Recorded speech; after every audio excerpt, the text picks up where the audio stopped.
Amity ইউনিভার্সিটির সামনে অস্থায়ী দোকান উচ্ছেদ এনকেডিএ এর আধিকারিকদের। বুলডোজার দিয়ে প্রায় 50টি দোকান ভাঙা হয়।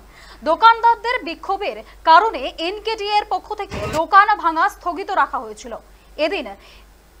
এদিন টেকনোসিটি থানার বিশাল পুলিশ বাহিনী অস্থায়ী দোকান ভেঙে দেয়। তারপরেই অস্থায়ী দোকানদাররা স্থানীয় তৃণমূল নেতার নাম করে ক্ষোভ উগরে দেন।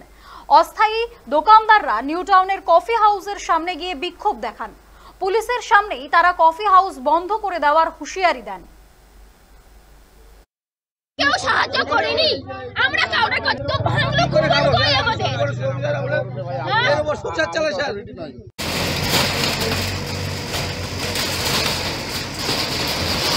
তো আমরা বহু চেষ্টা করেছি, বহুতে প্রধানও আশ্বাস দিয়েছিল। প্রধানের আশ্বাস দেওয়ার প্রধানের কাছে কালকে গেছিলাম, প্রধান বলেছিল যে ভাঙা হবে না, এবং তার সত্ত্বেও আজকে ভেঙেছে।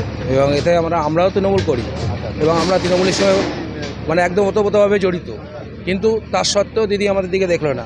দিদি কেন এতগুলো ছেলে যারা আজ 15 বছর দীর্ঘ 20 বছর ধরে দোকানদারি করছে এবং খাচ্ছে, দোকানদারি করে, তারা তো চুরি করে না, কোনো ডাকাতি করে না, তারা নিজের পায়ে নিজে কষ্ট করে, তার নিজের গায়ের ঘাম ঝরিয়ে তারা দোকানদারি করে খাচ্ছে, চা বিক্রি করে খাচ্ছে, তারা তো চুরি করছে না। তাহলে তাতেও স্যারদের কাছে রিকোয়েস্ট করছি, তাতেও আমাদের দোকানগুলো ভাঙছে। যারা নতুন দোকান করেছে তাদের ভেঙেছে, ঠিক আছে, কিন্তু স্যার 15 বছর 20 বছর এখানে কোনো রাজনীতি নেতা আমাদের রাস্তা দেয় না, কোনো রাজনীতি নেতারা প্রধানরা এখানে রাজনীতি নেতারা 15টা 20টা করে দোকানের লিস্ট করছে।